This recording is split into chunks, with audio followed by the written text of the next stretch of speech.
Now, usually on the Kap and J Hood Morning Show, we make our final predictions before the season. However, my strong Bears buddy here believes that the Bears can win the division. I'll ask you this.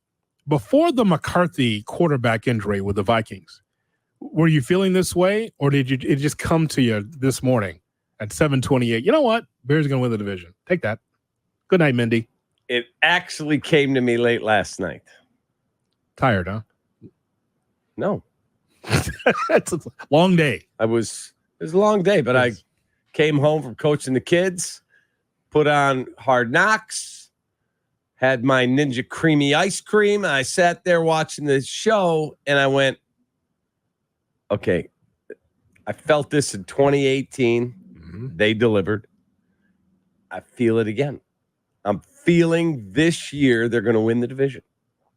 First of all, they're playing a last place schedule. Now, again, that means nothing because you could be facing a really good team and their quarterback's out and they're not good, or facing a really bad team and your quarterback's out and becomes a mountain. But if the health is reasonably good in a very violent sport, I believe they're winning the division. Let me just say this. I'm not going to roll with you on that because, again, there's growing pains with all of it. Young players, cohesiveness, coaches, everything else. Let me give you the positives of the Chicago Bears because the positives are going to outweigh the negatives. Mm-hmm. In order for the Bears to achieve the success that you feel that they can do, that means that the wide receivers are positive because you have DJ Moore and Keenan Allen. Roma Dunze will learn from those two veterans. You have a strong running game in DeAndre Swift. Mm-hmm. And Roshan Johnson. Herbert, is he going to be at the ball club? I don't know. You have a very good tight end room with Cole Kmet and Gerald Everett and Mercedes Lewis on the team. Mm-hmm. Even Mr. Carlson getting into the mix. Tommy Sweeney's been able to get some balls as well. So the tight end, just from afar, Cap, just watching the preseason, the tight end is going to be utilized, which means that you have multiple weapons, something we're not used to in Chicago very often. Mm-hmm. Usually one weapon, maybe two weapons. 4 or 5? Okay, those are all positives. On the defensive side, with Montez Sweat leading the way in the defensive line. From there, DeMarcus Walker, I think, is solid. It's good to see Austin Booker and what he's been able to do so far. You still have to determine whether or not you're going to get someone from the scrap heap, trade for it, whatever, to try to bolster that defensive line. The strength of the team is the secondary, followed by the linebackers, because I think that those guys are underrated, but also do the job that needs to be done. The Edwards, the Edmonds, the Sanborns. So those are all positives. But the biggest negative on the team, maybe I shouldn't say it, the question mark is the coach. No matter the bedside manner, no matter what he does to galvanize the room, on the sidelines, in big spots, he has to mature in year 3. He has to. I agree. Hard Knocks does not convince me that, you know what, Eberflus, much better coach now. Well, you know, the elixir to be able to fix questionable coaching, better players. And Ryan Poles has provided that. However, as we documented last couple of seasons, timeouts, time management, certain calls, question marks. Does that get better in year 3? Because that could tell me something else about how good the Bears can be as well. The head coach. No question. He has got to be better. And this is the first year he's got a real chance to be a really good coach with a really good team. If he doesn't, if they have a bad season, he's gone. But I think he's cool with that. I think he understands. Hey, man, they've given me this team. They've given me this kid. They've given me these weapons. They want to give me every chance to succeed. I think they have a really strong roster. I do. Being out there and just watching and listening to guys and listening to a couple veteran players I was with the other day who just said, dude, the vibe is tremendous here. It's just different. Everything's different. Going and getting Keenan Allen and Roma Dunze and Caleb Williams and Kevin Byard comes in, a 2-time first-team All-Pro. But again, you got to be healthy. Vibes don't win you championships. But vibes can lead to that process. Yep. They can. Production and wins lead you to that. But vibe helps lead to wins and production. It's all part of the whole mix. It's in the mix. It's not on the top of my list, though. If you have 53 a-holes that don't like each other, as long as you win, it's fine. As long as it's not, probably not going to happen. I'm saying that I said if. I said, if you had that. Right. I didn't say the Bears. I said, if you had 52 or 53 a-holes that didn't like each other and you still had one common goal to win a championship, I'll be all for it. But more than any other sport, football, if you had 53 a-holes that didn't like each other, it wouldn't work. I don't care how talented they are. It would not work. They have to all be pulling on the same end of the rope. They do. Now, again, you're right. You got to have wins and you got to have talent. But if you have a bad fit in the room, we saw that when they had Martellus and Brandon Marshall and Jay, and they were really tight, and then they don't speak, and it's just Lance Briggs is like, I'm out. I'm not even dealing with you guys. Like, that whole locker room fell apart, and there was talent on that team.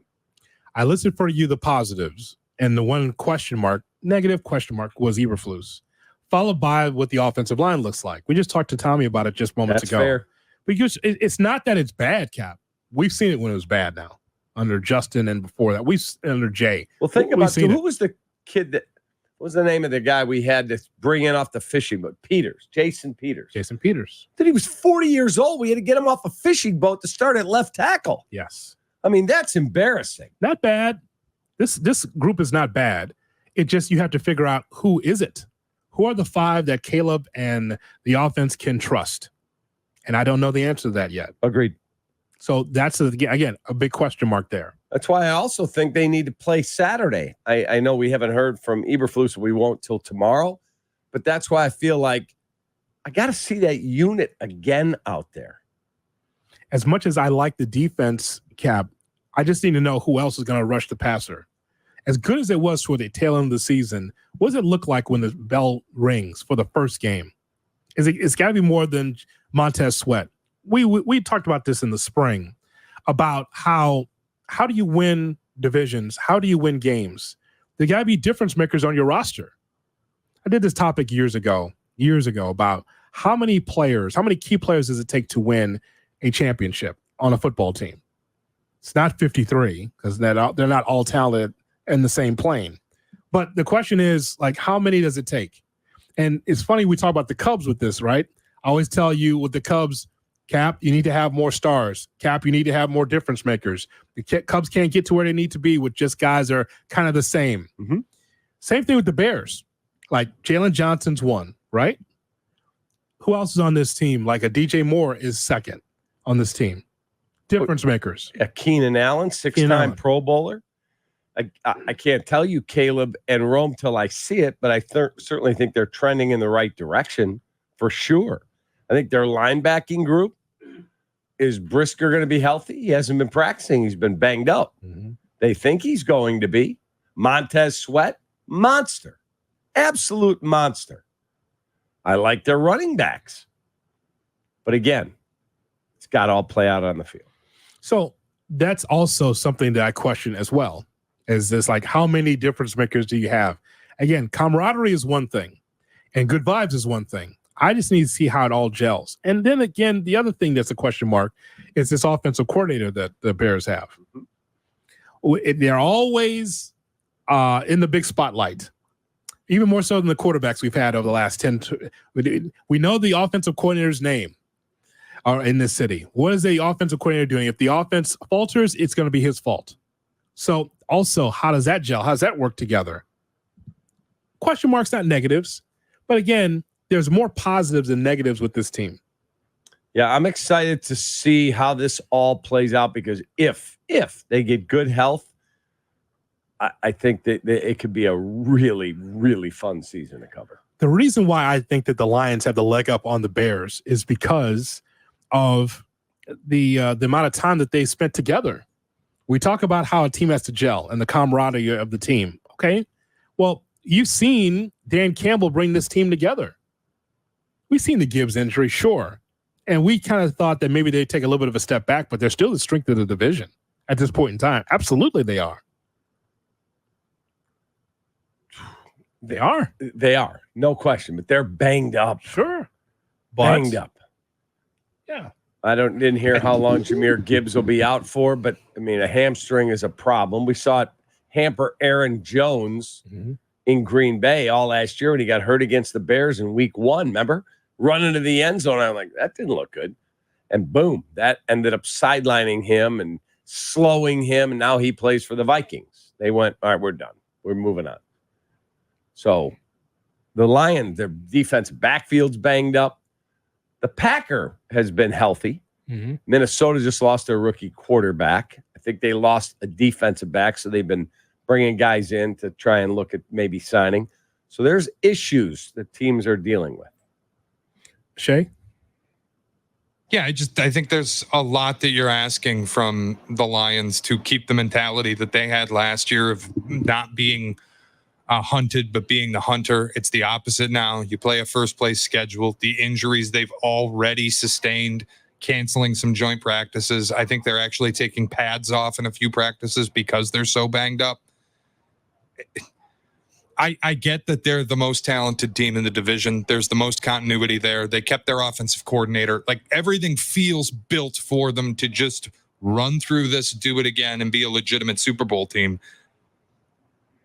Getting through the regular season for them, to me, is actually more difficult than eventually getting through the playoffs will be for them. Yeah. Because at that point, you'll be battle tested. You'll hopefully be healthy.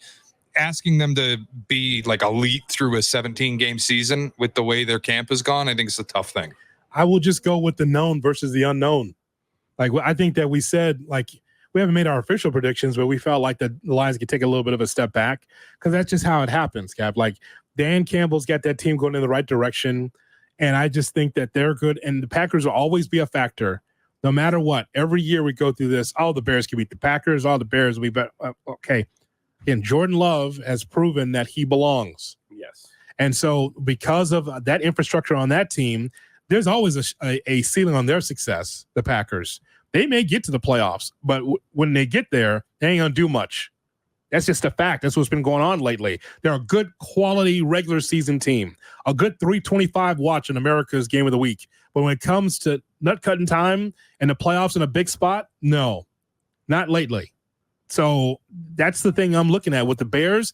I think because it's so new and because they all have to gel together, you're hoping for a Houston run this year, that they actually make the playoffs. That's the hope. But I just think that the teams that are ahead of them have gelled and been together. And I give them the nod over the Bears at this point in time. Fair enough. Mm-hmm.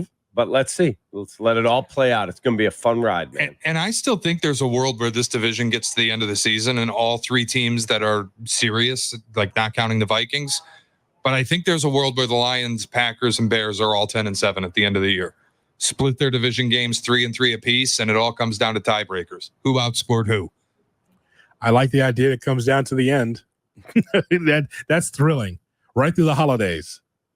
And don't forget, Cap, that last game for the Bears at Lambeau. You'll be there. I might Bears, know. Packers. I was there last year. Yep. First time ever. It's a cool environment. I would like to be there again. Think you might be there. That might means a lot at the end of the year. That could be for the division title. Yeah. I hope it is. That'd be cool. Bears knock them off. Oh, seen that before. Beat them in Green Bay. Can you imagine that? I just think this whole thing is very unique, especially how the schedule lays out. I don't think, Cap, I'm trying to remember. I don't think we've seen a schedule like this. We had to wait this late to be able to get division games. November 17th against the Packers. Packers, Vikings, Lions into Thanksgiving. That's amazing. Let's go. But before that, you got the Cardinals and you got the Commanders and the Panthers. Huh. If you're rolling in the right direction, those are teams you can knock off. Wait. I'm looking at the Bears schedule right now. Yeah. And how did you say it's November 17 is the first division game? Yeah. That's amazing. That is absolutely amazing. I don't think I ever remember division games being that late in the season. I don't think we play Arizona there, right? Yes. Yeah, it's a road game. November so Tennessee, 3rd. Houston, Indy, Rams, Carolina, Jags, bye. Washington, Arizona, New England, Green Bay, Minnesota, Detroit, San Francisco road at Minnesota, Detroit, Seattle at Green Bay. Yeah. An interesting schedule. And that quirk is why I actually think that the division could shake out with all three teams at 10 wins, because that's not just the Bears facing it. The other teams in the division have this same quirk where you're going to have to play each other twice in a month, twice in 3 weeks.